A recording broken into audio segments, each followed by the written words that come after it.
বাবা আদম সফিউল্লাহ শীশ আলাইহিস সালাতু ওয়াস সালামকে বললেন, বাবা রে, আরে বাবা তোর ভাইদেরকে ডাক দে রে বাবা। চিন্তা করেন রে, সন্তানদেরকে আলমে দিন শিখাইলে কেমন আদব বলা হয়, মার প্রতি কেমন টান থাকে, বাবার প্রতি কেমন টান থাকে রে, এই ঘটনা থেকে আপনারা শিক্ষা নিতে পারবেন রে মুসলমান। আদম সফিউল্লাহ সন্তানদেরকে ডাক দেয়, সন্তানেরা রে মনে চায় রে মেওয়া ফল খাইতাম, মনে চায়। মা বাবা অসুস্থ হয়, কত কিছু খাইতে মন চায়, মাঝে মধ্যে রুচি হয় না। গরুর গোশত আনছে, এটাও নাকি মজা লাগে না। খাসির কলিজা আনছে, এটাও নাকি মজা লাগে না। বৃদ্ধ যখন হয়, মুখের রুচি, জিহ্বার টেম্পারেচার ঠিক থাকে না, ঠিক তখন ঠিক কিনা? বাবা আদম সফিউল্লাহ সমস্ত সন্তানদেরকে ডাকাইলেন, ডাকায়া ডেকে বলে, এ সন্তানেরা রে, মেওয়া ফল খাইতে মন চায়, পারবিনি? মেওয়া ফল আমার আইনা দিতে পারবিনি? সমস্ত সন্তানেরা বাবার প্রতি ভালোবাসা বেড়ে গেল। আব্বাই কইছে মেওয়া ফল খাইতো, এটা তো সাধারণ কথা নয়, বাবাই কইছে মেওয়া ফল খাইব। সব সন্তানেরা মেওয়া ফলের জন্য গোটা দুনিয়ার জমিনে বের হয়ে পড়ল। সমস্ত ভাইয়েরা যাওয়ার আগে শীষ নবীরে কয়, ছোটুটা আর কি, ছোট ভাইটারে কয়, বাইরে ভাই আব্বার কাছে থাক, আমরা বাকি ভাইয়েরা গিয়া খুঁজ লইয়া দেখি মেওয়া ফল পাওয়া যায় কিনা। মেওয়া ফল দৌড়াইয়া গেল রে, বিভিন্ন জায়গায় গেলেন। বাবা আদমের স্মরণ শক্তিও কমে গেল। হঠাৎ করে বাবা আদম কয়, এরে শীষ, এরে আমার আদরের সন্তান, শুন রে শুন, তোর বাকি ভাইয়েরা মেওয়া ফল আনার জন্য গেছে। এই মেওয়া ফল দুনিয়ার কোথাও নাই, কোথাও পাওয়া যাবে না। এই মেওয়া ফল হলো আল্লাহ তাআলার তৈরি জান্নাতের মেওয়া ফল। জান্নাত ছাড়া এই ফল পাওয়া যাবে না। জোরে কোন সুবহানাল্লাহ, না আরো আস্তে কোন সুবহানাল্লাহ। হযরত আদম সফিউল্লাহ শীশ আলাইহিস সালাম রে বললেন, বাবা রে, জান্নাত ছাড়া তো মেওয়া ফল পাওয়া যায় না। আমার তো স্মরণ শক্তি কমে গেছে, আমি মুখে বলে আলাইছি মেওয়া ফলের দরকার, বাকি তোর ভাইয়েরা চলে গেল মেওয়া ফলের জন্য। শীষ রে, পারবি রে? আমার মাওলার কাছে দোয়া করতে পারবি নি রে শীষ? যা যা, আমার মাওলার কাছে দোয়া করবি রে, আমার মাওলাই যেন মেওয়া ফলের ব্যবস্থা করে দেয়। শীষ নবী কয়, আব্বা, নবী হইলেন আপনি, ও গো আব্বা, জান্নাতে আল্লাহ তাআলা বানাইলো আপনারে, এলেম শিক্ষা দিল আল্লাহ আপনারে। আব্বা গো, ও আব্বা, আপনি দোয়া করলে তো এই দোয়া আগে আগে কবুল হওয়ার কথা। এবার বাবা আদম কয়, এরে শীষ, কেমনি দোয়া করমু রে, আমার বড় লজ্জা হয়। আমার মাওলা যখন বলছে, ইয়া আদমু, এরে আদম, গন্ধম ফলের গাছের নিকট যাবা না, ফলও খাবা না, লা তাকরাবা হাদিহিস শাজারা, ওই গাছের নিকট যাবা না, ফলও খাবা না। তোর মা আর আমি মিল্লা ফল খায়া লাইছিলাম, ভুল করে লাইছিলাম, ওই ভুলের জন্য লজ্জা হয় মাওলার কাছে মেওয়া ফলের জন্য দোয়া করতে। সুবহানাল্লাহ বলবেন না? একটা ভুল করছি, এটার লেগে লজ্জা হয়। আর আমাদের সমাজে বুড়া বুড়ি গুনাহ করতে করতে এমন অবস্থায় গেছে, একবারও আল্লাহর কাছে লজ্জিত হয় না। কথা কণ্ঠে কিনা? কিতাবের মধ্যে লেখে, হযরত ওমর রাদিয়াল্লাহু তাআলা দৌড়ায়া আসিয়া দেখে রে রহমতের নবী কান্দে। নবী গা, নবী কেরে কান্দে? কেউ কি গালি দিছে বলে না, মারছে নাকি বলে না। নবী গা, কেরে কান্দেন? আমি উমরের কাছে বলেন, আমি তো ওই উমর, যে উমর আপনার কল্লা কাটতে আসিয়া আপনার নুরানি চেহারা দেখিয়া কালিমা পড়িয়া আমি উমরের কল্লাটা আপনার জন্য, দিনের জন্য কোরবান করে দিলাম। আমার নবী আমার, আমি তো সেই উমর। নবী গো, আরবি জীবনে কোনো দিন আপনারা দেখি নাই, ওই দিন আপনারা আমি দেখছিলাম, যেই দিন কল্লা কাটতে ছিলাম, আপনার কল্লা কাটতে গিয়েছি, আপনার নুরানি চেহারার দিকে তাকায়া আমি ওমরের দিলটা পরিবর্তন হয়ে যায়। সুবহানাল্লাহ বলতেন না? চাঁদের চেয়ে সুন্দর আমার নবী, তারি রূপে হার মেনেছে, তারি রূপে হার মেনেছে গ্রহ রবি। চাঁদের চেয়ে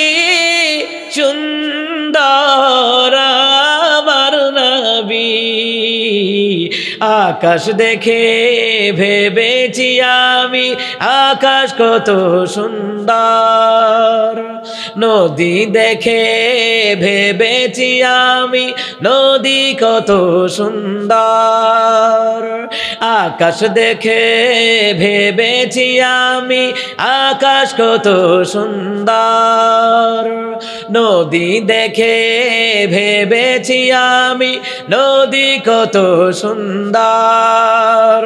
কোরআন পড়ে জানলাম, হাদিস পড়ে জানলাম, কোরআন পড়ে জানলাম, হাদিস পড়ে জানলাম, নবীর সমতুল্য নয় সবই তারও চেয়ে সুন্দর আমার নবী, তারি রূপে হার মেনেছে, তারি রূপে হার মেনেছে গ্রহ রবি, চাঁদের চেয়ে সুন্দর আমার নবী। আরো জোরে কর মারহাবা। না মমতাজের গান শুনলে কেন ফাটাফাটি রে, ফাটাফাটি। মুসলমান ইমানদারেরা, হযরত উমর কয় নূরানী চেহারা দেখিয়া নবী গো আমি উমর আপনার প্রেমে, নবী গো আমার কল্লাটা ইসলামের জন্য কোরবান দিয়ে দিলাম। নবী গো বলেন না আপনারে কেউ কিছু বলেছে নাকি? গালি দিয়েছে বলে না, হামলা করেছে বলে না, আক্রমণ করেছে বলে না, নিজের নবী সাল্লাল্লাহু আলাইহি সাল্লাম কাঁদতেছে। ওমর দেখি বলে নবী গো আর কাঁদবেন না, আমি উমর সইতে পারি না।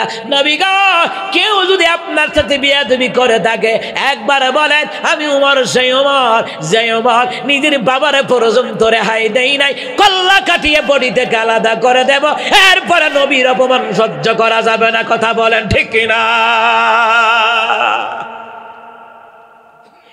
রহমতের নবী কয় ওমর কেউ কোনো কিছু আমারে বলে না। ওমর রে কান্দি কেন জানুনি?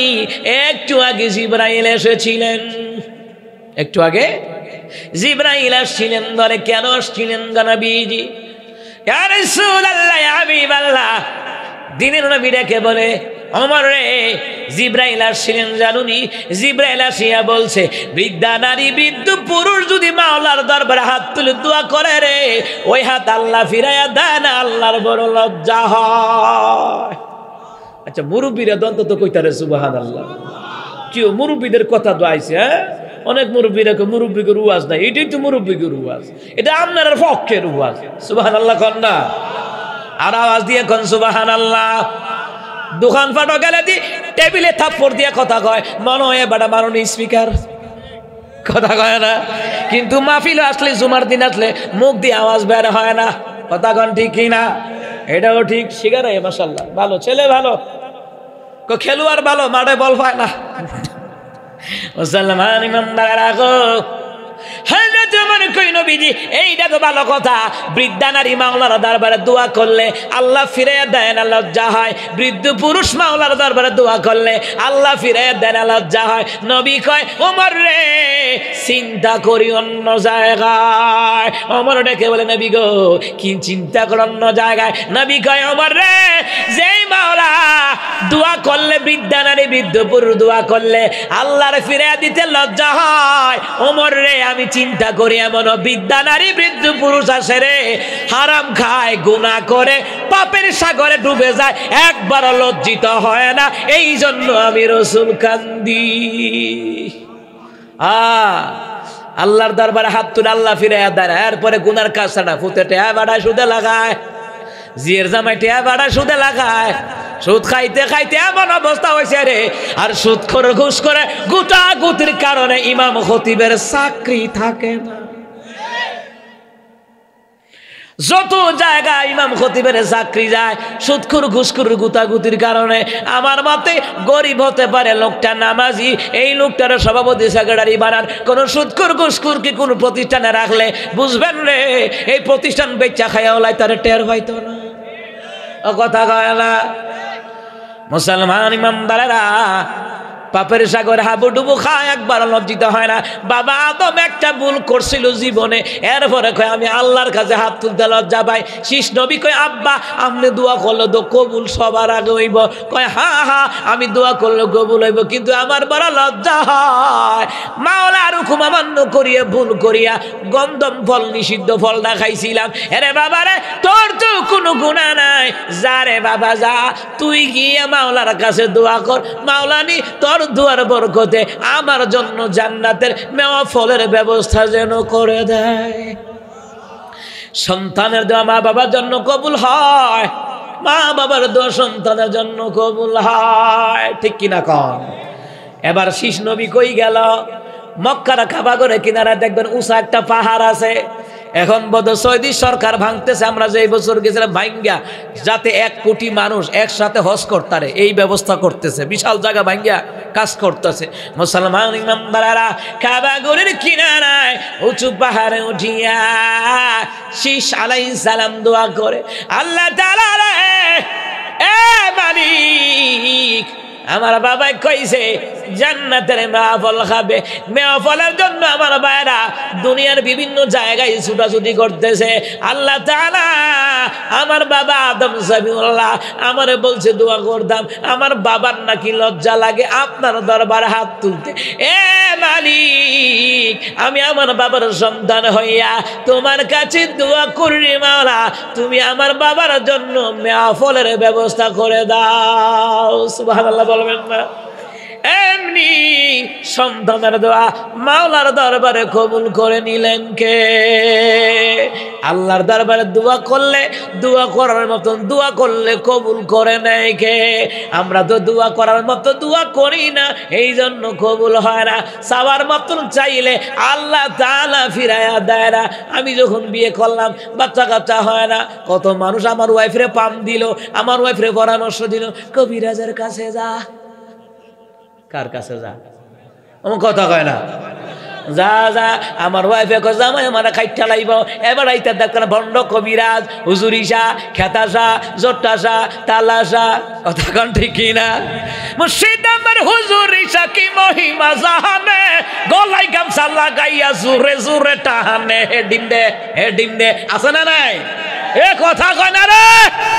আরে মুসলমান জিকির করবে আল্লাহর নাম নিয়া, এখানে হুজুরি বাসুরি ঢুকাই লিখা তো গিলা কইজা কই গেল? এটা ভাত্রামি জিকির বাদ দাও, মাওলার জিকির করবা, সুন্দর কইরা করবা।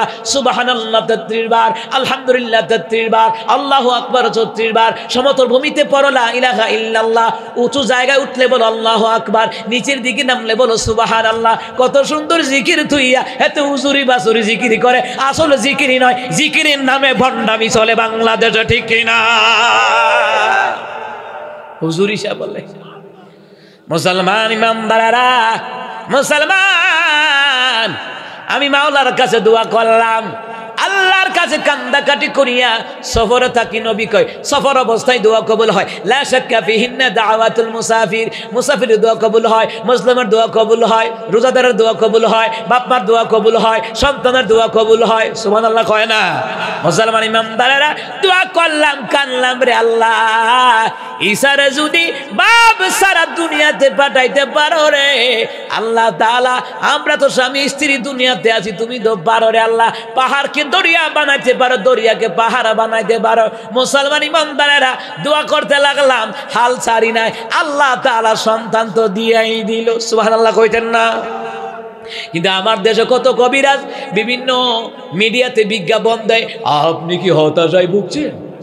আপনি কি বিবাহ বন্ধনে সুখী হতে পারছেন না? আপনি কি দাম্পত্য জীবনে দীর্ঘদিন ধরে বাচ্চা হচ্ছে না?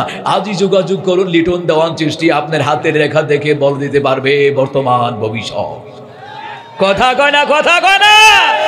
এমন ভণ্ড কবিরাজ বাংলাদেশে আছে না? না, হাতের রেখা বলে দেখে বললে কয়ে দিব, চিন্তা করছে তারা তো থাপ্পড় দেওয়ার কাম আছে না? তো থাপ্পড় দিলে কই দিলে কিতাও থাপ্পড় দিলেন কিরে, তখন কোন দরকার আছিল? তুই না বলে আধগন্যা কই তার কেডা কিতে হইব, তো তুই সহালে আধগন্যা চাইলে তোরে আমি থাপ্পড় দেব। কথা কন ঠিক কিনা? কত রকমের ভণ্ডামি চলে বাংলার জমিনে, পাকিস্তান, ভারত, বাংলাদেশে বন্ড পীরের ব্যবসা চলে বেশি, আসল পীরের কাছে যায় না। হক্কানে পীর আড়াইবাড়ি, ধামতি, সোনাকান্দা, নাগাজ, ফুরফুরা, সরসিনা, চোরমনে, উজানি, হাটাজারি, মেকল, শাহজালাল সাহেব, আব্দুল কাদের রাহিমাহুল্লাহ, তারা ছিল হক্কানি পীর আউলিয়া। আর আমার দেশে মাথার মধ্যে জট, গায়ে সালার শট, হাতে গাঞ্জার ফট, গোলাপ ফুলের কামান, যুদ্ধের বিমান, আশেকে বেঈমান, কথা কন ঠিক কিনা? এইগুলার কাছে গেলে ইমান হারা হওয়ান লাগবো, কথা কয় না দি। এইগুলার কাছে গেলে ইমান হারা হওয়ার লাগবে রে মুসলমান ইমানদারেরা। দোয়া করবেন কার দরবারে?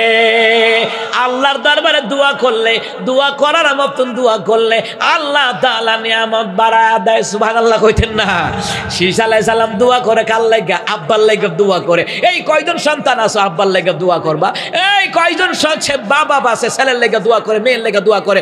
24 ঘন্টা নামাজ পড়ে পড়ে দোয়া করবেন, ছেলে মেয়ের লাগা দোয়া করবেন, বাপ্পার লাগা দোয়া করবেন, সন্তানের লাগা দোয়া করবেন। মিয়া দোয়া যে দ্বারা কি হয় জানেন? দোয়ার দ্বারা তাকদীর খুলে যায়। সুবহানাল্লাহ বলবেন না? দোয়ার দ্বারা গুনাহ মাফ হয়ে যায়। সুবহানাল্লাহ বলবেন না? দোয়ার দ্বারা আল্লাহ সফলতা অর্জন করে দেয়। একবার দোয়া করলে 14 বার দোয়া করেন। হ্যাঁ সেগায়া হুতিতা হে ইয়ান্দা আজান দে হাইয়া আলা সালা, আরে বেটা সেগায়া হুতিতা হে ইয়ান্দা আজান দে হাইয়া আল ফালা, এবারে দুহানতে বাইত যায়, কথা কয় না দি। মুসলমান ইমানদারেরা আজান দেয় এত সুন্দর করিয়া, হাইয়া আলাস সালাহ,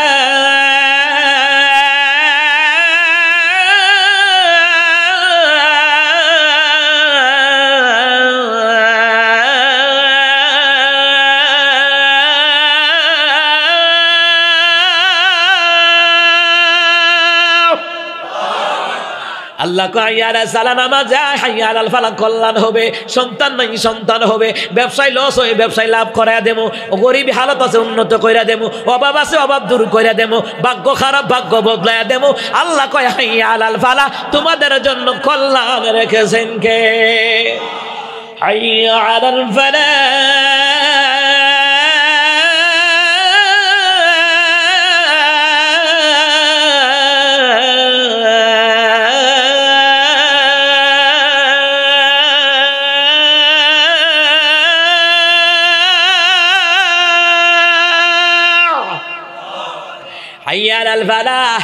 তোমাদের জন্য কল্যাণ। এই জন্য পিতামাতা নামাজ পড়ে সন্তানের জন্য দোয়া করবে, সন্তান নামাজ পড়ে পিতামাতার জন্য দোয়া করবে। ও দুনিয়ার পিতামাতারা, আপনার সন্তান ওইটা আপন যেটা নামাজ পড়ে, যেটা বেনামাজি ওইটা আপন না, এ কথা কয় না। মুসলমান ইমানদারেরা, আমার দেশ সমাজের ভিতরে যেই ছেলেটা নামাজি আল্লাহওয়ালা, মা বাপের সম্মান করে, মা বাপে তারে গুরুত্ব দেয় না, যেটা একটু গার তারা দেইরা হে তার কথা গুরুত্ব দেয়, এ কথা কয় না, কথা কয় না।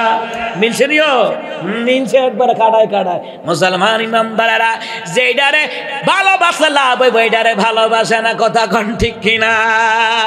এই মুসলমান শীষ নবী দোয়া করে কার লাগা? আব্বার লাগা, কথা কয় না। কার লাগা? আব্বা কইতে শরম লাগে নাকি? নিজের বাপরে বাপ কইবেন। কার লাগা? আব্বার লাগা। শক্ত কইরা কর, কার লাগা? আব্বার লাগা দোয়া করে। আল্লাহ তাআলা আমার বাবার জীবনের শেষ বয়স, মনটা চাইছে মেওয়া ফল খাইতো। আল্লাহ রে, দুনিয়ার কোথাও মেওয়া ফল নাই, এটা নাকি আপনার জান্নাতের ভিতরে মেওয়া ফল আছে। আল্লাহ রে, আল্লাহ আমার বাবার জন্য দোয়া করি, আল্লাহ নিজের জন্য না, আমার আব্বার জন্য মেওয়া ফলের ব্যবস্থা করে দেন। এই দোয়া আল্লাহর দরবারে কবুল হয়ে গেল। আনা ইনদাল মুনকাসিরাতি কুলুবুকুম, ভগ্ন হৃদয় অন্তর যাদের জর্জিত, সে যখন দোয়া করে আল্লাহর দয়ার সমুদ্রে প্লাবন শুরু হয়ে যায়, তুফান শুরু হয়ে যায়, সাথে সাথে তার দোয়াটা কবুল করে নেয় কে?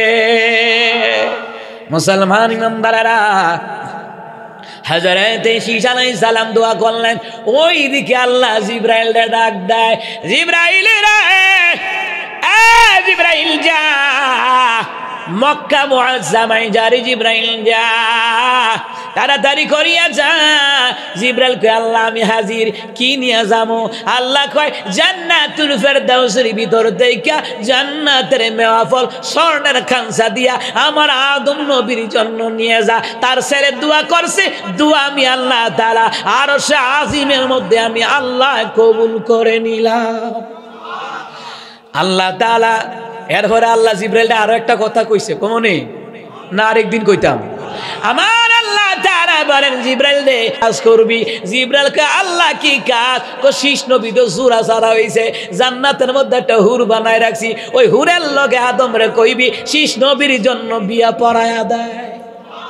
আরো জোরে কয় না সুবহানাল্লাহ। আর বিয়ার কথা শুনলে তো বুড়া মানুষও খুশি হয়, আর আপনারা কি তা যুবক গোলাপান মানুষ, জোরে কর না সুবহানাল্লাহ।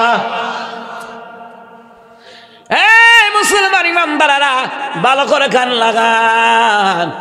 জিবরাইল আলাইহিস সালাতু ওয়াস সালাম জান্নাতুল ফিরদাউসের ভিতরে গেলেন। ওই জান্নাতুল ফিরদাউসের ভিতরে নিয়ামত রাখছেন কে? ইন্নাল্লাযীনা আমানু ওয়া আমিলুস সালিহাতি কানাত লাহুম জান্নাতুল ফিরদাউসি নুজুলা। আমার আল্লাহ কয় দুনিয়ার জমিনে যারা ঈমান আনবে, যে নারী পুরুষরা ঈমান আনবে, ঈমান অনুযায়ী যারা নেক আমল করবে রে, তাদের অতিথেয়তার জন্য আমি আল্লাহ তাআলা জান্নাতুল ফিরদাউস বানিয়ে রাখলাম। আমি তো জানি না পাবো কি পাবো না, আল্লাহ তোমার দেয়া সেরা জান্নাত। আমি তো জানি না পাবো কি পাবো না, আল্লাহ তোমার দেয়া সেরা জান্নাত।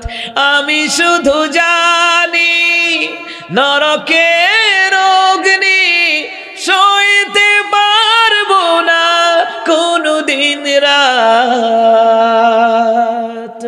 আমি তো জানি না পাবো কি পাবো না, আল্লাহ তোমার দেয়া সেরা জান্নাত। আল্লাহ যেন এই দেবিদ্যার এলাকাবাসীর কবর আযাব যেন মাফ করে দেয়, সেরা জান্নাত যেন দান করে দেয়। জোরে কোন আমিন, আরো জোরে কোন আমিন। আল্লাহ তাআলা বললেন জিবরাইল জান্নাত থেকে নেওয়া নিয়ে যাইবা স্বর্ণের খানসা দিয়া। কি দিয়া? স্বর্ণের খানসা বুঝেননি? খাসা, খাসা আমরা যেটা কই আর কি, খাসা মানে স্বর্ণের প্লেট আর কি। স্বর্ণের খানসা দিয়া ভর্তি করিয়া জান্নাতুল ফিরদাউস থেকে মেওয়া নিয়ে যাইবি রে। সাথে করে জিবরাইল ওই হুরেরে নিয়ে যাইবি, হুরের মাথায় স্বর্ণের খানসাটা দিবি, হুবু শ্বশুরের লিগে মেওয়া ফল লইয়া যাইতে আছে। সুবহানাল্লাহ কয় না তো? আরো জোরে কর না সুবহানাল্লাহ। এই দিকটা শীষ নবী দোয়া করতেছে, দোয়া শেষ হয় না, ওই দিকে দোয়া কবুল করে নিছেন কে? শীষ নবী দোয়া টোয়া কইরা মনটায় শান্তি পাইছে, আব্বার লাগে দোয়া করছি, আল্লাহ জানে কি ব্যবস্থা করে। ও মা আয়া দেহে কিটা, বাবা আদমের কাছে আব্বার কাছে সুন্দর এক নারী বয়ে রইছে, হুট করে তো বেরিয়ে গেছে। ও মা আমার জীবনে দেখছি না, এটা কইতে আইলো। সুবহানাল্লাহ কইতেন না? নবীরা লাজুক ছিলেন। সুবহানাল্লাহ কোন? নবীরা কি ছিলেন? লাজুক ছিলেন। সুবহানাল্লাহ বলবেন না? যার লজ্জা নাই তার ঈমান নাই, কথা কয় না? এই দেশের যত নায়ক নায়িকা এদের ঈমান আসেনি, লজ্জা নাই, এটির তো লজ্জা নাই। একবার আর একবারের লগে ছবি করতে যায়। আবার প্রতি বছর গত 16 বছর দেখছি প্রধানমন্ত্রী উপস্থিত থাকা তাদেরকে জাতীয় চলচ্চিত্র পুরস্কার দিত, আর আমি এটারে কইতাম জাতির পুরস্কার। আমার কথা কয় না? দি ও ঠিক নিও, এটা আসলে জাতীয় পুরস্কার না, জাতির পুরস্কার। কথা কন ঠিক কিনা? মুসলমান ইমানদারা যাদের হায়া লজ্জা নাই, ঈমান নাই, এই দেশের নারীদের মডেল কিন্তু নায়ক নায়িকারা নয়। এই দেশের মা বোনদের মডেল হলো আম্মাজান খাদিজার মডেল, আম্মাজান আয়েশার চরিত্রের মডেল, ফাতেমার চরিত্রের মডেল হওয়া লাগবে, ঠিক কিনা? যুবকদের মডেল কি তো হইব? যুবকদের মডেল কি তারা কাজ? এরে মাইরালাম কইলাম রহন গরম করিছা, মেজাজটা খারাপ করিছা। মুসলমান ইমানদারেরা আমার দেশের যুবকদের মডেল কিন্তু সাকিব বা নয়, যার কাছে গেলে কেউ খালি ফিরে না। মুসলমান ইমানদারেরা যার কোন চরিত্রের ঠিক নাই, নায়ক নায়িকারা, গায়ক গায়িকারা, এই দেশের চিত্র জগতের নায়ক নায়করা, এরা যুবকদের মডেল নয়। যুবকদের মডেল হলো আমার রাসূলুল্লাহর আদর্শের মডেল। কথা কোন ঠিক কিনা? এতে ফেসবুক লয়ে বইলা রইছে ডিজিটালের বাংলাদেশে কত কিছু দেখার আছে, দেখতে গেলে শেষ হবে না, অল্প দেখো ভাই। হোলা মাইয়া সুমান বুড়া একই রোগে খাইছে ধরা হাতুনি কথার হাওয়া গায়ে লাগছে তাই যা যাই বলুক সে তাই কিন্তু গায়ে লাগে না আমরা কিন্তু চালাক জাতি মুটে ভয় পাই না আমগো দেশে ফেসবুক আছে আমরা বলদ না আমগো দেশে ফেসবুক আছে আমরা বলদ না আলহামদুলিল্লাহ ঐতিহ্যবাহী দেবিদ্যার কোষাগাজী বাড়ির উদ্যোগে ১৬তম বার্ষিকী তাফসীরুল কোরআন মাহফিলের সম্মানিত প্রধান অতিথি আলহাজ মঞ্জুর হোসেন সওদাগর বিশিষ্ট ব্যবসায়ী আল্লাহ ওনাকে কবুল করেন। আজকের প্রোগ্রামে সম্মানিত বিশেষ অতিথি জনাব আলহাজ লুৎফুর রহমান লিলু সাহেব বিশিষ্ট ব্যবসায়ী আল্লাহ ওনাকেও কবুল করেন। আজকের প্রোগ্রামের সম্মানিত সভাপতি যিনি রয়েছেন জনাব আব্দুল হক খোকন সাহেব, তিনি বিশিষ্ট সমাজসেবক আল্লাহ ওনাকেও কবুল করেন। এবং প্রধান তাফসীর কারক আন্তর্জাতিক খ্যাতিসম্পন্ন মুফাসসিরে কোরআন, লাখো কোটি যুবকের হৃদয়ের স্পন্দন, বিশিষ্ট ইসলামী চিন্তাবিদ মুফাসসিরে কোরআন আল্লামা হযরত মাওলানা মাহমুদুল হাসান সাহেব, ইসলামিক আলোচক, এটিএন বাংলা, বাংলা ভিশন ঢাকা, আল্লাহ ভীর ভাইকে কবুল করেন। আরো জোরে বলেন আমিন। নির্বাচনের মতন কন আমিন। তা নির্বাচনও কইছিলেন, হ্যাঁ সিজাক শিকার হয়েছে, মাশাআল্লাহ ভালো। আজকের প্রোগ্রামের যিনি আমার পূর্বে আলোচনা করে গেছেন বিশিষ্ট ইসলামী চিন্তাবিদ মুফাসসিরে কোরআন, সময়ের আলোচিত বক্তা হাফেজ কারি শোয়েব আহমদ আশরাফি সাহেব, আল্লাহ ওনাকেও কবুল করেন। আজকের প্রোগ্রামের যিনি আলোচনা করেছেন বিশিষ্ট ইসলামী চিন্তাবিদ মুফাসসিরে কোরআন হযরত মাওলানা সিদ্দিকুর রহমান, আল্লাহ হুজুরকে কবুল করেন। এবং আরও আলোচনা করেছেন বিশিষ্ট ইসলামী চিন্তাবিদ হযরত মাওলানা অধ্যাপক মোহাম্মদ আবুল বাশার মিরাজি সাহেব, আল্লাহ ওনাকেও কবুল করেন। আজকের প্রোগ্রামে আরও যিনি আলোচনা করেছেন বিশিষ্ট ইসলামী চিন্তাবিদ হযরত মাওলানা প্রভাষক আল আমিন সাহেব দেবিদ্যার ইসলামিয়া ফাজিল মাদ্রাসা, আল্লাহ হুজুরকে কবুল করেন। এবং আরও আলোচনা করেছেন আমাদের আড়াইবাড়ি ইসলামিয়া সাদিয়া কামিল মাদ্রাসার সাবেক শিক্ষক যিনি আমাদের উস্তাদ, তিনি জনাব প্রভাষক নোমান সিদ্দিকী সাহেব, আল্লাহ হুজুরকেও কবুল করেন। যিনি চমৎকারভাবে উপস্থাপনা করেছেন প্রিয় ভাই মোহাম্মদ মোশাররফ হোসাইন, প্রিয় ভাইকে আল্লাহ পাক কবুল করেন, পড়েন আমিন। মাহফিল পরিচালনায় প্রিয় ভাই এম শরীফুল ইসলাম শওকত মাস্টার, আল্লাহ তাআলা ওনাদেরকে কবুল করেন। নিবেদক ওয়াহেদ আলী, আর নাম আসেনি দেখে লই নাই, শেষ খতম দিয়েছি ইনশাল্লাহ, আলহামদুলিল্লাহ। কন না, নাম হিসাবে কম আছে, গাজীপুর গেলে কই তারবেন নাম কারে কয়, 500 জন, 200 জন, 300 জন নাম। তো প্রোগ্রামে 1-2 ঘন্টা আগে যাই তো গিয়ার নামটি গনি কয়জন। তা আমার কমিটির লোক যে হুজুর গনেন কীর্তেন, আমি কে মাহফিল গিয়ে এত নাম কখন যাইতো না, কারণ এত নাম কইতাম গেলে 30 পারা কোরআন খতম করুন যাব 3 বার ইখলাস পড়লে, কথা কন ঠিক কিনা? সম্মানিত মুহতারাম হাজিরিন, কোরআনুল কারীমের 25 নম্বর সূরার নাম হলো সূরা আল ফুরকান। এই সূরা আল ফুরকানের 80 নম্বর আয়াত থেকে 70 নম্বর আয়াত পর্যন্ত তিলাওয়াত করলাম। আল্লাহ তাআলার দরবারে কালিমাতু শুকর গুজার করছি, যেই মহান মনিব কোরআনুল কারীম থেকে তেলাওয়াতের তৌফিক দিলেন, আপনাদেরকে তেলাওয়াত শ্রবণ করার তৌফিক দিলেন, সে মহান সত্তার দরবারে সবাই পড়ছি আলহামদুলিল্লাহ। আর জোরে পড়ছি আল্লাহু আকবার। এই আওয়াজ হইতো না, কুমিল্লার মানুষ কিন্তু নরম না, গরম হওয়া লাগে, ঠিক কিনা? আর জোরে কোন আল্লাহু আকবার কাবীরা ওয়ালহামদুলিল্লাহি হামদান কাসীরা ওয়াসাব্বিহুহু বুকরাতাও ওয়াসিলা। প্রশংসা করলাম কার? আর জোরে বলেন কার? সে আল্লাহর জন্য পড়ছি আলহামদুলিল্লাহ। সম্মানিত মুহতারাম হাজিরিন, সূরা ফুরকানের একটা প্রেক্ষাপট আছে। সূরা ফুরকানের তিলাওয়াতের ব্যাপারে হযরত ওমর রাদিয়াল্লাহু তাআলা আনহু তিনি একদিন মাগরিবের নামাজের মুসল্লি ছিলেন, ইমাম ছিলেন হযরত ইবনে হিশাম রাদিয়াল্লাহু তাআলা আন। সেই ইবনে হিশাম রাদিয়াল্লাহু তাআলা আনহু মাগরিবের সালাতের মধ্যে তিনি তিলাওয়াত করলেন সূরা ফুরকান। কত সুন্দর করে তিলাওয়াত করলেন। সূরা ফুরকান তিলাওয়াতের মাধ্যমে মাগরিবের সালাত তিনি ঠিক করলেন, মাগরিবের সালাত শেষ করলেন। মাগরিবের সালাত যখন শেষ করলেন, শেষ করার পরে ওমর রাদিয়াল্লাহু তাআলা আনহু ইবনে হিশামকে ডান হাতে ধরলেন আর বললেন, চলো চলো রাসূলুল্লাহর দরবারে যাই। তুমি যেইভাবে সূরা ফুরকান তেলাওয়াত করেছো, আমার রাসূল আমাকে যেইভাবে শিখিয়েছেন ওইভাবে সূরা ফুরকান তেলাওয়াত তোমার হয় নাই। আপনারাই বলেন, নামাজের ভিতরে কোন ইমামের কিরাত যদি সহিহ না হয় নামাজ হবে নি? কথা কয় না হবে নি? এই জন্য আমরা বেতন বাড়ায়া দিয়া ভালো হুজুর রাখতে রাজি হই না। কথা কোন ঠিক কিনা? কিছু মুসল্লি আছে কোনো মতে হইলে হইল, কোনো মতে চালাই যাওন। অথচ নামাজ, ইমানের মূল ফাউন্ডেশনই হচ্ছে 5 ওয়াক্ত নামাজ। নামাজ যার ঠিক নাই তার কোনো কিছু ঠিক নাই। মাওয়াইজে সিরাজা কিতাবের মধ্যে বলা হয়, যার 5 ওয়াক্ত নামাজ আছে আল্লাহ তাআলা তার মারিফতের দরজা আমার আল্লাহ তাআলা হাসিল করে দেয়।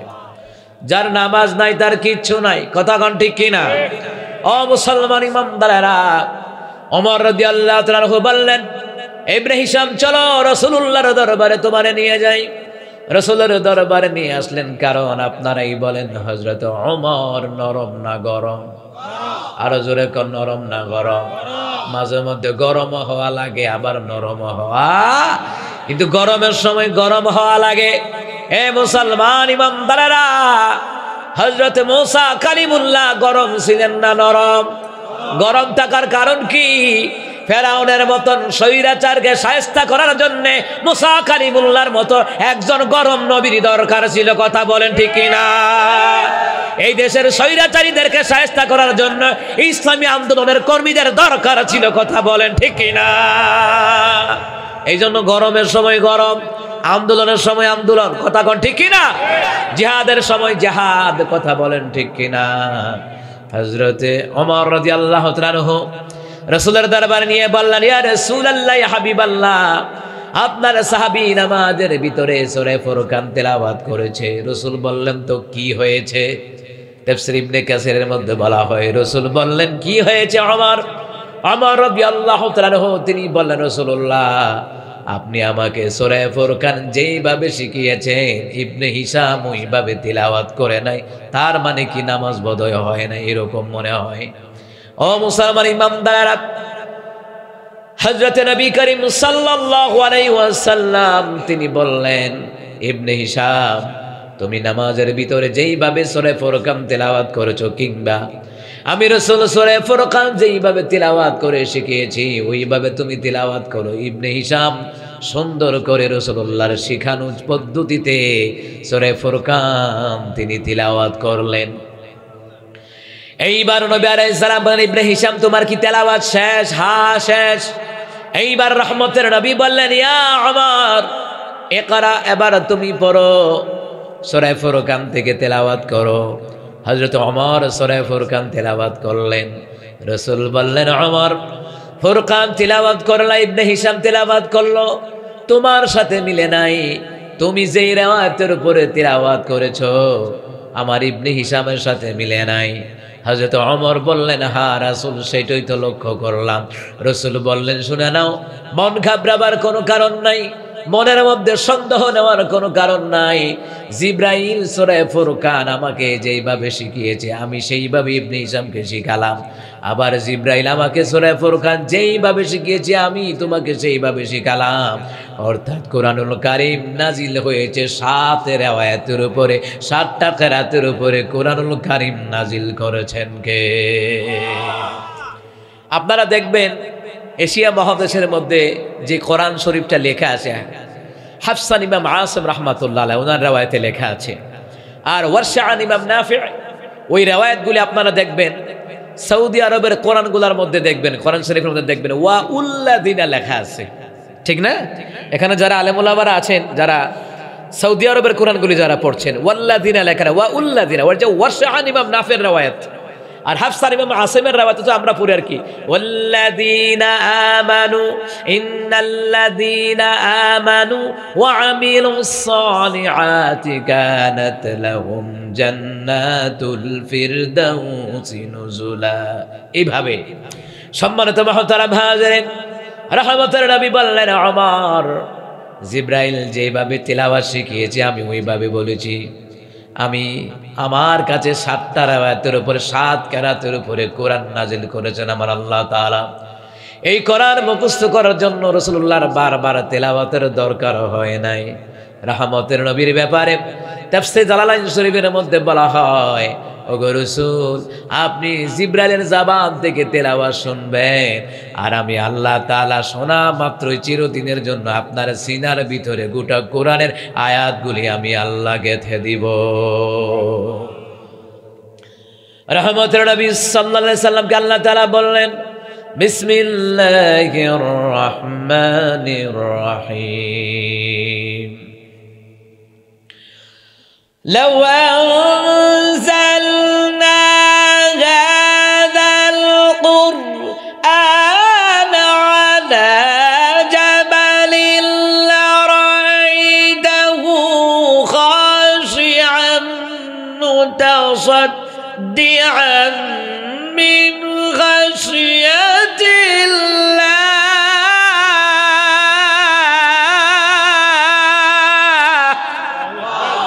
আল্লাহ তাআলা বলেন, রাসূল, আমি যদি এই কোরআন পাহাড়ের উপরে নাজিল করতাম, আপনি চেয়ে চেয়ে দেখতেন ওই পাহাড় আমি আল্লাহর বয়ে ফেটে বিদীর্ণ হয়ে যেত। তাহলে বোঝা যায় কোরআনের ইলমের ওহির লুট নেওয়ার মতন ক্ষমতা পাহাড়ের নাই। আল্লাহ তাআলা কোরআনের ইলমের ওহির লুট নেওয়ার মতন ক্ষমতা রাসূলুল্লাহর সিনার ভিতরে ঢুকিয়ে দিলেন কে? এই জন্য যারা হাফেজ তারা সাধারণ নয় অসাধারণ, যারা আলেম তারা সাধারণ নয় অসাধারণ। তাদের মধ্যে ইলমের ওহির জ্ঞান আছে।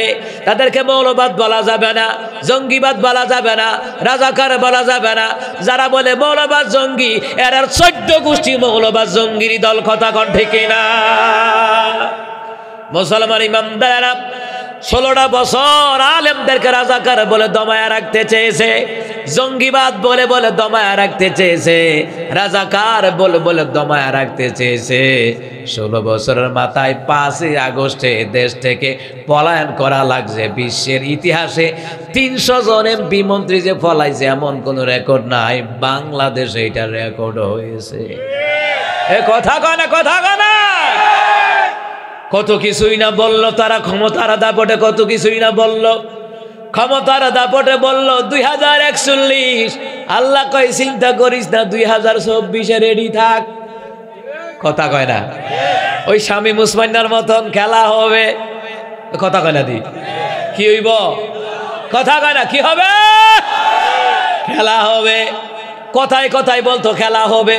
তো এমন খেলা ছাত্র আন্দোলনে খেলা দিছে, মামুর বাড়ি দিল্লি যাওয়া লাগছে, আমগো দুলাবের বাড়ি।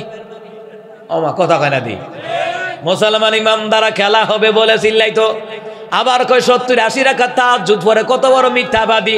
আসলে 70-80 রাকাত তাহাজ্জুদ পড়ে না, আসলে 70-80 বার গাঞ্জা মদ খাইতো। এই জন্য হাসিনার একবার মা কয় আর একবার বোন কয়। কথা কোন ঠিক কিনা?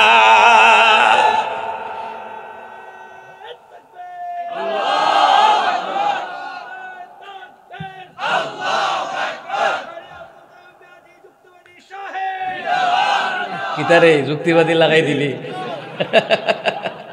না? আমার আবার যুক্তিবাদী লাগাই দিছে, ভালোই করছে। আল্লাহু আকবার খান। একটু পরে আইব যুক্তিবাদী, আইব। রেডি থাকেন। রেডি থাকছেন না আপনারা? না, আরে তুই চলে যাবেন নি কোনো। আমার পরে আরো বক্তা আছে, আন্তর্জাতিক খ্যাতি সম্পন্ন হযরত মাওলানা মাহমুদুল হাসান ভাই। আল্লাহ তাআলা প্রিয় ভাইকে কবুল করুক, না আমিন। আরো জোরে কোন আল্লাহু আকবার। চিন্তা করেন, সংসদ খারাইয়া কয় আমার বোন হাসিনা, ওমা কতক্ষণ পরে কয় আমার আফা হাসিনা। চিন্তা করছেন কতক্ষণ মা কতক্ষণ বোন কথা কয় না? কোনো কিছু হইলেই খেলা হবে। কাদের কাকুও কয় খেলা হবে। ওমা কিতারে সুরে সুরে মাস্ত তো ভাই হালি কয় খেলা হবে। কিন্তু আল্লাহর বাইরে, দুনিয়ার বাইরে, আল্লাহর মায়ের বাংলাদেশের বাইরে। এ কথা কয় না? আপনাদের আওয়াজ এত নিচু কেন? বলিষ্ঠ কণ্ঠে বলেন ঠিক কি না? কোথায় আওয়ামী লীগ, কোথায় কাদের কাকা, কোথায় গেল ওই জালিমের গরম গরম কথা? এখন কই গরম গরম কথাটি কই গেল? হালি স্টেজে উঠতে ওই কোনো সালাম নাই, বালা কইরা নাহমাদুহু নাই, ডাইরেক্ট উঠই কই জয় বাংলা, জয় বঙ্গবন্ধু, আল্লাহকে বাঙ্গা চূড়া কইরালাম 2024 সালে রেডি থাকি। কথা কানা রে, কোথায় আওয়ামী লীগ, কোথায় কাদের কাকা, কোথায় গেল ওই জালিমের গরম গরম কথা। খেলা হবে, খেলা হবে, খেলা হবে বলে কাকা গেল পালাইয়া। স্বৈরাচার পালাইছে দেশটা সারিয়া, ম্যাডামে পালাইছে দেশটা সারিয়া, ঠিক কি না? ও মা, বাসায় যাওয়ার পরে আর হলো এই গান গায়। আমি কি তারে, আমার ছোট ছেলে, আমার ছেলে বয়স বেশি না, আমার বাবা একটা গান শিখছি। কি গান? হাসিনা পালাইছে দেশটা সারিয়া, করতে পাইলা ইউটিউবে খেলেছি। এখন সবাই জানে, কারণ ওরা পলায়নের কাজ করছে, না হয় পলানো লাগতো না। সারা বছর বিএনপি বলেন, জামাত বলেন, হেফাজত বলেন, সমস্ত নেতা কর্মীদেরকে জিম্মি করে করে জেলখানা নিছে, রিমান্ডে নিছে, আয়না করে নিছে। এমন জুলুম সহ্য আল্লাহ তাআলা সহ্য করতে পারেন নাই, এমন নির্যাতন আল্লাহ সহ্য করতে পারেন নাই। পাপের বুড়া, পাপের ভারী তো এত বাড়া বেড়ে গেছে, আল্লাহ তাআলা একটা ধাক্কায় 5 আগস্টে পলায়ন করা লাগছে। তাদের পাপের বোঝা ভারী হয়ে গেছিল গা, পাপগুলো ফুক্ত হয়েছিল, ফুক্ত হয়েছিল, আক্কারে ফুক্ত হয়েছিল পাপ। এর লেগা করে জাতা দিছে, জাতা। আল্লাহর ক্ষমতা আসেনিও, কথা কয় না আসেনি? ও মুসলমান ইমামদাররা, ক্ষমতার দাপটে কত কথাই না বলল মুসলমান। আপনারা দেখেছেন গত 14 বছর ধরে আমি আমার নিজের এলাকায় যাইতে পারি না। আমার বাপ মায়ও জানে না, আমি বাইরে গিয়ে 1-2 রাত বাপ মার লগে থাকতে পারি নাই। এলাকায় ঢুকলে খবর হয়ে যাইতো গা আইসে এলাকাত। তাড়াতাড়ি বাপ মানে টাকা টোকা দিয়ে আবার ঢাকার দিকে চলে যাইতাম। আমার বাপ মায়ও জানে না, হয়তো বা এখানে অসংখ্য মিডিয়া আছে, মিডিয়ার কারণে আমার বাপ মা হয়তো জানবে, কিন্তু এতদিন পর্যন্ত আমার বাপ মা, আত্মীয় স্বজন কেউ জানে না আমি এলাকা 14টা বছর ধরে এলাকায় গিয়ে কেন থাকি না। মুসলমান ইমামদাররা, ফেব্রুয়ারি মাসের 28 তারিখ আমাকে নিয়ে গেল র্যাবের হেডকোয়ার্টারে, একবারে হেডকোয়ার্টার গিয়া নিয়ে আমারে জিজ্ঞাসাবাদ করে, কয় হুজুর সাফের মধ্যে আছি, আপনি সাইদিরে নিয়ে কথা কন, মামুনুল হক সাহেব নিয়ে কথা কন, আমির হামজারে নিয়ে কথা কন, ঘটনা কি? আমি কি ঘটনা কি হইব? আপনি যখন আপনার দলের পক্ষে কথা কন, আমিও আমার দলের পক্ষে কথা বলবো, ইসলামের দলের পক্ষে কথা বলবো। সুতরাং মুসলমান ইমানদাররা, জীবন যাই যাবে, হক কথা বলা বন্ধ করা যাবে না, যাবে না, ঠিক কিনা? আমি বললাম, আপনার দলের লেগে কি আপনার মায়া লাগে না? কয় লাগে। কয় আমার কে? আমি কই আমি, আমারও লাগে। আল্লামা সাইদির ওয়াজ শুই না আমরা বক্তা হইছি, কথা কোন ঠিক কি না? সমস্ত ঘরানার আলেমরা তাফসীর করার যে পদ্ধতি ওরা জানতো না, আল্লামা সাইদির মাধ্যমে জানছে। যে কয় অস্বীকার করে, বুঝতে হবে এটা তাজা মুনাফিক। কারু ছিলে সিন্দি খাইলা মোল্লা ছিল্লা না। যার ওয়াজ যে শুনে তার জন্য ভক্ত আছে না নাই? মুস্তাক ফৈজির হুজুরের ভক্ত আছে না নাই? রফিকুল্লাহ আফসারির ভক্ত আছে না নাই? আল্লামা সাইদির ভক্ত আছে না নাই? ডক্টর আবুল কালাম আজাদ বাশার হুজুরের ভক্ত আছে না নাই? কামরুল ইসলাম সাইদ আনসারীর ভক্ত আছে না নাই? মুফতি আমির হামজার ভক্ত আছে না নাই? যে যার ভক্ত তার জন্য মায়া লাগবে, প্রয়োজনে এমন লোক আছে তার জন্য জীবনটাও দিয়া দিতে পারে, ঠিক কিনা? কয় হুজুর সাফের মধ্যে আছি, সাফও আছে। আমি কি সাপ দিছে কেডা? হুজুর সাপ বাংলাদেশের সরকার কি দিছে? কয় না। আইনমন্ত্রী দিছে? কয় না। স্বরাষ্ট্র মন্ত্রী দিছে নাকি? কয় না। মানে স্বরাষ্ট্রমন্ত্রী আর কি, যেটা ডেইলি 1 কোটি টাকা কাউরান বাজার থেকে সাদাবাজি করতো, শয়তান দি গ্র্যান্ড। মুসলমান ইমামদাররা, কে সাপ দিছে? কয় ইন্ডিয়া থেকে সাপ দিছে। ও তাহলে আমি তখন ওই জায়গায় বললাম, বুক ফুলিয়ে বললাম, তাহলে বোঝা যায় এই দেশ হাসিনা চালায় না, ভারতের দুলাভাই চালায়। ওখানে তো আর দুলাভাই কইতারছি না, ওখানে কইছে আর কি বুঝি আপনাদেরকে চালায় আর কি ইন্ডিয়া। তার কয় হ্যাঁ হুজুর, এই কথাটা কোয়ার আগে আইসিসি আমার অফ কর, হুজুর লাগে কথা কইলই। যাওয়ার পরে আমার কথাটা হই না, হুজুর একটা দাওয়াত রাখবেন, এরপরে সাইডা দেবো আপনার মাহফিলে দাওয়াত রাখবেন। দেখছেন নি কারবার? এরপরে জিজ্ঞাসাবাদ করার পরে বলতেছে, হুজুর বড় চাপের মধ্যে আছি, কোন সময় চাকরি জায়গা। আমি কে আমারে আনছেন কেন? কই হুজুর আসলে আপনারে ধরার লেগে আনছি না, আপনারে আনছি সিসি ক্যামেরা আপনারা যে ঢুকছেন এরিয়াতে, র্যাবের এরিয়াতে ঢুকছেন, যে সিসি ক্যামেরাতে রেকর্ড হয়েছে, এইটা আবার ওখানে গুগলে ফাটাই দিব, ড্রাইভ করে ফাটাই দিব, তারা বুঝবো যে আপনারা না জিগাইছিলাম হিয়ান্তে তো আমার ফেরা দিতেছে, আইরে আমার ফোন বা এক সপ্তাহ দুইটা আমার খালি ধরে নিত বিল্লা, খালি আপনি আইবেন না আপনারা ধরে আনতাম।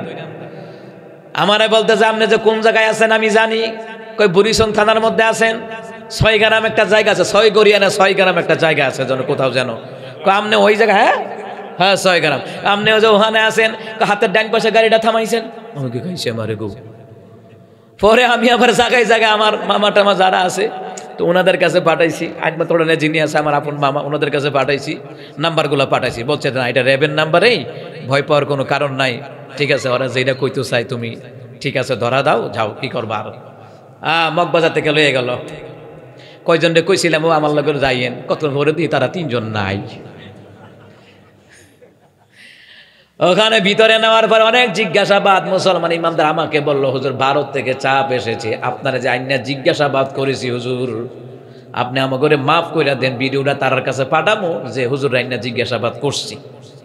হুজুর আমরা দেশের আলেমদেরকে ভালোবাসি, কারণ বাংলাদেশের মতন এত আলোচক, এত তাফসীরকারক, এত বিশ্বজয়ী হাফেজে কোরআন কারি বিশ্বের কোথাও এতটা নাম করতে পারে নাই বাংলাদেশের কারীরা যতটুকু নাম করতে পারে, কথা কোন ঠিক কিনা? বাংলাদেশে বিশ্বজয়ী হাফেজে কোরআন আছে না নাই? অসংখ্য মুফতি মুহাদ্দিস আছে না নাই?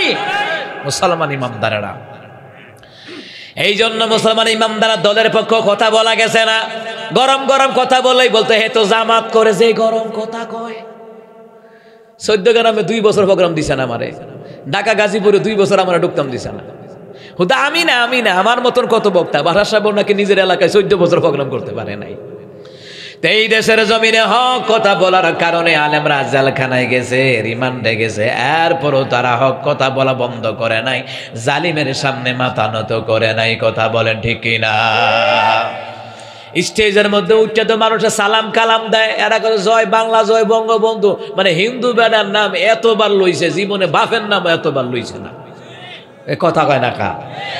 জীবনে বাপের নাম এতবার লইছে না, আপনারা হিসাব করে দেখেন গিয়ে। আর এত বছর 16 বছর ও হিন্দু বেড়ারে বাপ ডেকেছে, জাতির পিতা হিন্দু বেড়ারে বাপ ডেকেছে, আল্লাহ কয় জাতির পিতা ইব্রাহিম, কথা কন ঠিক কিনা?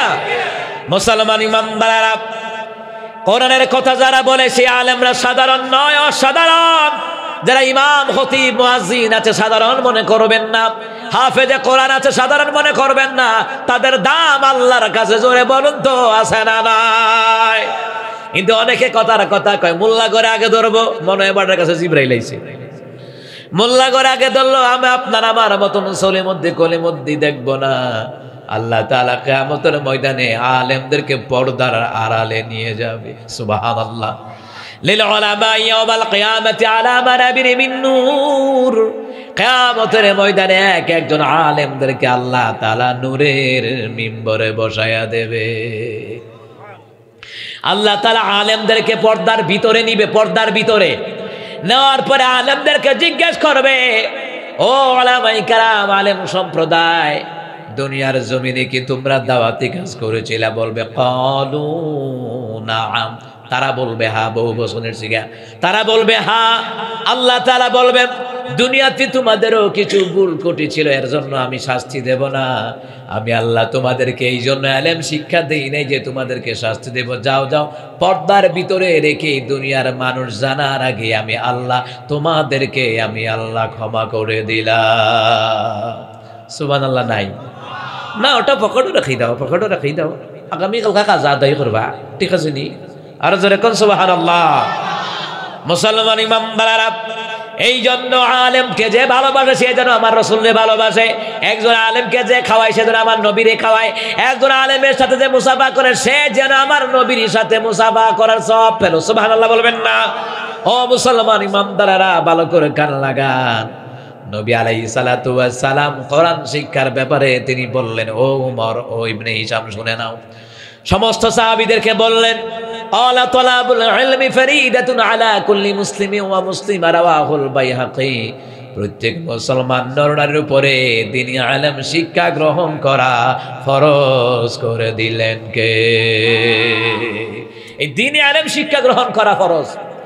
আপনি আপনার সন্তানকে কতটুকু ভালোবাসেন কতটুকু ভালোবাসেন বলেন তো? এই সন্তানের জন্য কত কষ্ট করেন, কামারুজি করেন। আমি বলবো যারা সন্তানদেরকে এখনো কোরআন শিখাতে পারেন নাই, নামাজের নিয়ম কানুন শিখাতে পারেন নাই, আমি আপনাকে গ্যারান্টি দিয়ে বলবো আপনি আপনার সন্তানকে ভালোবাসতে পারেন নাই। কারণ সন্তানকে যদি আপনি ভালোই বাসতেন, তাকে আগে ইলমে দ্বীন শিখাইতেন, রাসূলের দ্বীন শিখাইতেন, আল্লাহ তাআলার দ্বীন শিখাইতেন। কারণ সন্তানকে আগে ইলমে দ্বীন শিখাবেন, এরপর আপনি স্কুলে পড়ান, কলেজে পড়ান, ইউনিভার্সিটিতে পড়ান, বাধা নাই। আগে দ্বীন শিখান, দ্বীন শিখালে সন্তান আদবওয়ালা হবে, বেয়াদব হবে না। কথা বলেন ঠিক কিনা? মুসলমান ইমানদারেরা, সন্তান যদি আদব বলা হয়, সন্তানের ভিতরে যদি ইলমে দ্বীন শিক্ষা থাকে, সন্তানের ভিতরে যদি কোরআনের জ্ঞান থাকে, মনে রাখবেন সন্তান নিজে ভিক্ষা করে নয়, রক্ত বিক্রি করে বাপকে খাওয়াবে, অন্তত বৃদ্ধাশ্রমে দিয়ে আসবে না। ঠিক কিনা বলেন? হযরত আদম আলাইহিস সালাম, আমাদের আব্বার নাম কি? আদম আলাইহিস সালাতু ওয়াস সালাম, আম্মা জান হাওয়া আলাইহিস সালাতু ওয়াস সালাম। বাবা আদমকে ইলমে দ্বীন শিখিয়েছেন কে?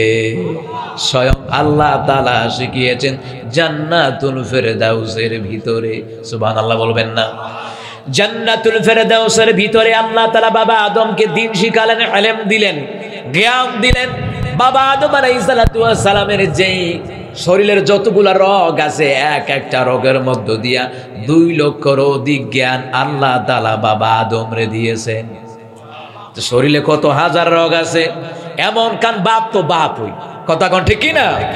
বাবা আদম আলাইহিস সালাতু ওয়াস সালামকে আল্লাহ সুবহানাহু ওয়া তাআলা ইলমে দ্বীন শিখালেন। বাবা আদম দুনিয়াতে আসলেন, লম্বা ঘটনা, ওই দিকে যাব না। বাবা আদম সফিউল্লাহ দুনিয়ার জমিনে গন্ধম ফল খাওয়ার কারণে দুনিয়ার জমিনে, জুড়ে বলুন তো, পাঠায়া দিলেন কে? দুনিয়ার জমিনে আসলেন, লম্বা ঘটনা, ওই দিকে যাব না। মা হাওয়া বাবা আদম আলাইহিস সালাতু ওয়াস সালামের জোড়ায় জোড়ায় সন্তান হলো। একমাত্র শীশ আলাইহিস সালাম জোড়া সারা পয়দা হলো, জোড়া সারা। এবার আর কোনো জোড়া নাই। কি নাই? জোড়া থাকলে না বিয়ে হইতো, জোড়া তো নাই। হযরত শীশ আলাইহিস সালাতু ওয়াস সালাম ওনার বাকি সন্তানদেরকে বিবাহ বন্ধনে আবদ্ধ করালেন। শীশ আলাইহিস সালাতু ওয়াস সালামকে বিবাহ বন্ধনে কিভাবে আবদ্ধ করাবেন টেনশনে পড়ে গেলেন। কাসাসুল আম্বিয়ার ঘটনা আল্লামা আজিজুল হক সাহেব রাহমাতুল্লাহ আলাইহি ওনার কিতাবের মধ্যে লিখেছেন, বাবা আদম একজন সন্তানকেও বাদ রাখেন নাই, সমস্ত সন্তানদেরকে ইলমে দ্বীন শিখিয়ে দিয়েছে। সুবহানাল্লাহ বলবেন না? আপনার সন্তান স্কুলে পড়ে, কলেজে পড়ে, হাজার হাজার টাকা দিয়ে প্রাইভেট পড়ায়, বেতন কোনো বকেয়া নাই। যত বকেয়া ইমাম আর মুয়াজ্জিনের বেতন না। এটার বেলা ঠিক কইতো না তো, কারণ এডি কাম করে, এডি কথা কয় না। কত যে বকেয়া! আমি যে কত মসজিদে চাকরি করছি, 9 মাসের বেতন ফালাই দিয়ে যাওয়ার লাগছে। ওহ মুসলমান ইমানদাররা, যে এলাকার আলেমের সম্মান বেশি, ওই এলাকায় রহমত বেশি কে দেয়? সুবহানাল্লাহ বলবেন না?